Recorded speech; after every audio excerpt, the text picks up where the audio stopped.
Welcome to Prep Rally, our weekly video show where we concentrate on high school athletics in Northwest Arkansas. He's Rick Fires of the Northwest Arkansas Democrat-Gazette, and wait a minute, I'm not Chip Souza. No, I'm Henry Apple.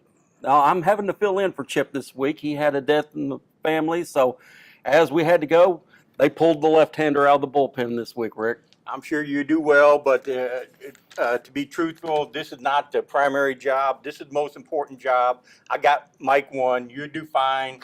Chip is he just kind of rambled about Texas. Yaks. But you do good. And by the way, when's he coming back? He won't see this, will he? We'll just have to see it to believe it. So, but anyway, let's get started on this week's games, and we're going to kick things off on the list of Friday night games with one of the hotter teams up here in Northwest Arkansas. I'm talking about Springdale High, and the Bulldogs will be playing Alma Friday night. Springdale High off to 2-0 start. Alma coming off a 33-30 loss to Van Buren. Didn't they have like a week off to think about it, go in the corner and think about what you've done and get better? Yeah, they had a few extra days because Alma Van Buren played on Tuesday night. So they had a couple extra days to think this one over. I think Springdale may be not only the hottest, maybe one of the most improved teams in Northwest Arkansas.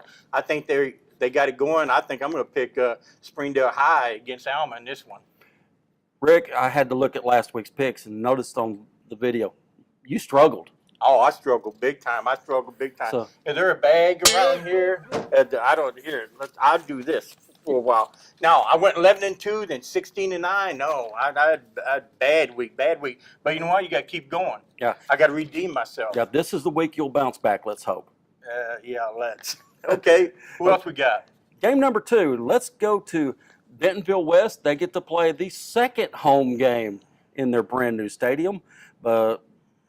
The competition does not get any easier. They're hosting a Bryant team that many believe could be one of the top contenders in Class 7A this year.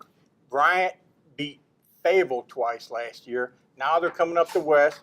And correct me if I'm wrong, if Bentonville West loses, the pick to win the 7A West will start the year off 0-3. Is that correct? That would be correct. Now, there's some circumstances here. They're missing, what's their injury situation? The quarterback and Jackson. Will Jarrett will be out this week again. Definitely out. That ankle still not looking good. Brian Pratt told me this morning it's still black and purple, so those nasty colors. They will get 2 starters back this week. One of their offensive linemen, A.J. Smith, who missed last week. Also, Chris Bush on the defensive side of the ball. He'll be back. But Jaden Jackson, who got hurt in the second half last week, Brian Pratt told me this morning, that will be a game-time decision on whether he will play. Well, hopefully they got some other guys that come to the forefront and pick it up. That's why you have D7A school. They got 100-something kids on the team. That's why it's a team. So, but Bryant is really, really good. I think I'm going to go ahead and pick Bryant in this game. Okay. We'll stick around with the 7A West. Our game number 3 this week, Springdale Harbor, who's had 2 weeks to get ready for this one after losing to Pulaski Academy. They will head down to Russellville. Oh, Cyclone Country? Mm-hmm. Yeah, that's a tough place to play. Love their stadium down there. Springdale Harbor, I covered that first game against Pulaski Academy. Pulaski Academy handled them pretty well. Harbor did not look good. Or Hunter Wood, the wide receiver, I thought saw some good things out of him. 6A, 7A, Russellville's a 6A school. But I think Springdale Harbor get his act together on the road this week. I'll pick Springdale Harbor. Okay. Let's venture down a little bit south where we have Greenwood, who's licking their wounds a little bit. Yep. They suffered a loss to Fort Smith Northside last week. This week, they don't venture too far off. They're going to Fort Smith Southside. Last week I featured that game, Greenwood against Northside, and if I'd gone by my gut, I've got a gut, as you can see. I should have went with my gut. I didn't have the nerve to pick Northside. Northside won that game pretty handily, I guess, 33-16, something like that.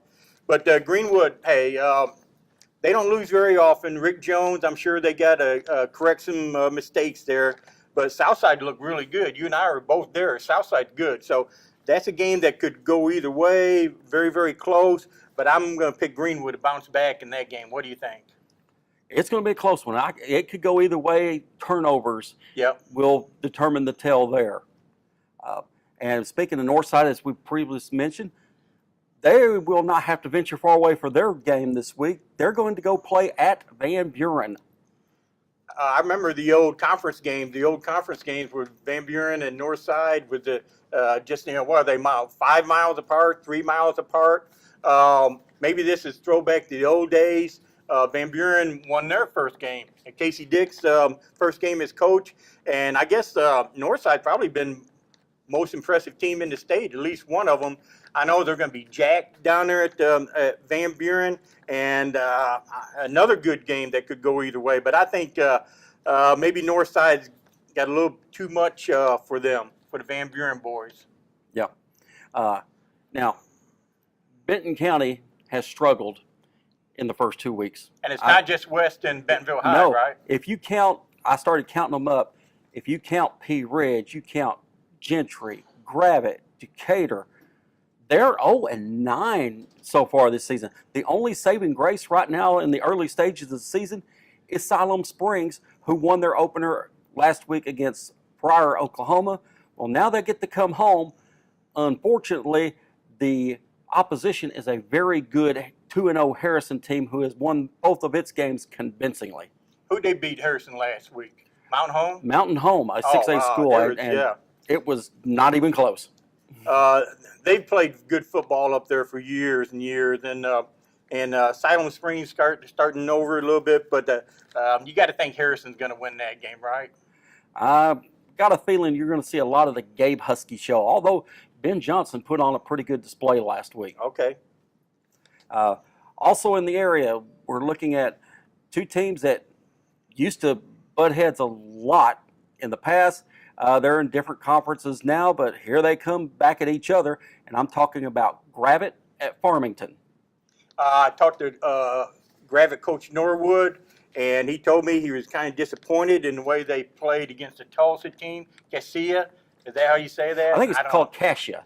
Okay, Cassia, and they got waxed by Cassia. They didn't respond very well. The coach said, "Man, we got to come out there. We got to play aggressive football because Farmington is going to be aggressive." Farmington went on a big run against Prairie Grove, pretty much dominated that game. Prairie Grove came back late, but Farmington appears to be much improved this year. Coach Adams seemed like I talked to him in the preseason. He's real confident they're going to have a much better year, and they showed it. By winning at Prairie Grove when Prairie Grove, had been winning that conference steadily, and they just beat them on the field. Didn't make a bunch of mistakes. So I'm gonna go ahead and say Farmington. Going back at home, I think they got the edge there against Gravette. Yeah, and you've already mentioned Prairie Grove, and that's going to be one of our games this week as they host a team that could win the 4A4, and I'm talking about Dardanelle. You know what the thing you love about Dardanelle? Sand lizards. You can't get any better mascot than the sand lizards. I can't think of a better one in Arkansas than the sand lizards. And not only they're a unique mascot, they're a pretty unique team, 2-0. And you really pay attention to them. Last week they went and beat Charleston. Didn't they beat them at 28-27 by That's a point? correct. So if you don't know, if you live in Prairie Grove, who are these people? Okay, they just beat Charleston. Who? Okay, there you go. That's all you need to know. So, but Danny Absher, they got a lot to clean up. They had a bad snap that led to easy touchdown on a punt. They had a bad snap. Kid fumbled the ball after a long run 5 times, 0 for 5 on 2-point conversions. So that just tells me, that's you got to get 3 yards. If you can't get 3 yards, that means the other team is more physical than you. So Prairie Grove's got a lot to clean up. They got to be more physical. I think they will. I think they will turn away the sand lizards. Rick's picks going Prairie Grove. Okay. And our last game that I'm going to bring up for our Friday night, last week we were over at Bentonville West and we got to see a brand new stadium. Yes. Well, this week another brand new stadium comes into play in Berryville. And yeah. they will host Huntsville in a brand new stadium. And I talked to Doug Schott this morning about it. He said, our kids finally got to go on the stadium, the brand new field turf, for the first time Monday afternoon, and they were like kids in a candy store. They couldn't wait. Is it artificial surface? Yes, it is. So Man. it is a much nicer. He said they've got a big wealth of home seats, big scoreboard, and he said that Bobcat in midfield, that logo is the biggest he's ever seen. So the kids are getting pumped about this. Well, that's when Chip always says he loves going to Berryville. Berryville, it's kind of hard to get there, but once you get there, just kind of opens up like odds. I mean, it's really a nice little town up there. I'm glad they're getting that new football field. And then after that, then the next week, we got to open in at Elkins, right? Correct. So in Huntsville, opening up Elkins. I was at Elkins, and I saw their new stadium, and good for these kids, good for high school athletics that we're getting some facilities for these kids to play on. So I might have thrown you a curveball. So who are you going to pick, Huntsville or Berryville? Huntsville or Berryville. I'm going to pick. They're opening up a new stadium. Mm-hmm. The kids are pumped. I'm going to go Berryville. Okay. Now, I know we've mentioned a lot of Friday night games. Yeah, that's it, right? But hold on, Well, not yet. What We've got a little bonus. Okay. As if Friday night games weren't enough, we've got a Saturday game this time around. Who? Bentonville High School. Yeah. They're going down all the way to Shreveport, Louisiana to play in the Independence Bowl in the Battle of the Border there. If you're not interested, so what's the Battle of the Border? They play 6 football games in 3 days down there at the Independence Bowl. So Bentonville is going down there. Yeah. And providing the opposition is Aledo, Texas. Oh, wow. One of them power teams from Texas go like 15-1 every year. They were picked to win Class 5A in Texas. So not the biggest classification in Texas, but hey, Hey, that's Texas football. Yeah. You win a champion. I don't care if it's -1A. You win a championship in Texas. That's saying something, right? Right. So Who's Bentonville's the other teams? There's North Little Rock. Defending state champions in Arkansas. Right. They're playing against. They're playing Friday night against Evangel. Yeah. So, like I said, 6 games. There's also some other teams there, but talking about Bentonville, my goodness, Bentonville has been its worst enemy over these past 2 weeks. Mistakes. My dad always told me, said, son, if you're going to start something, you better finish it. Bentonville hasn't done that. They could start it, but they haven't finished.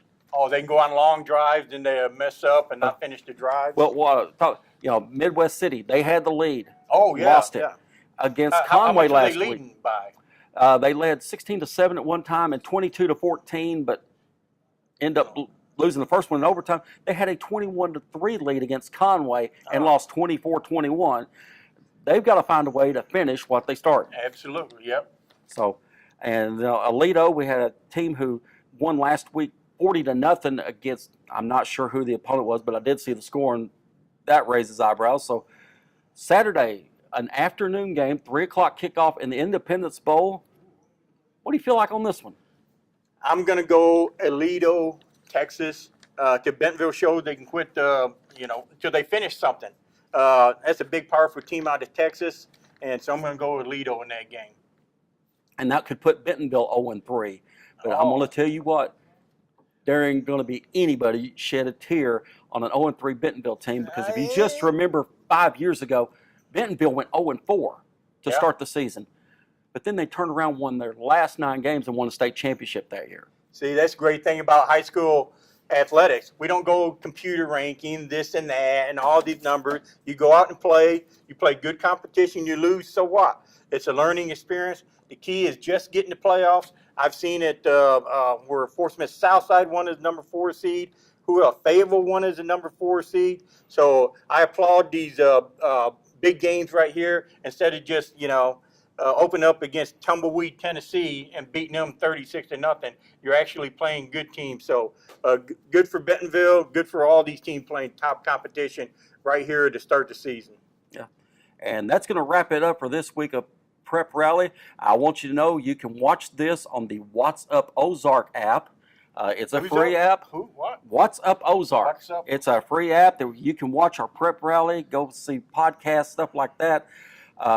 You can also see our podcast and this on nwadg.com.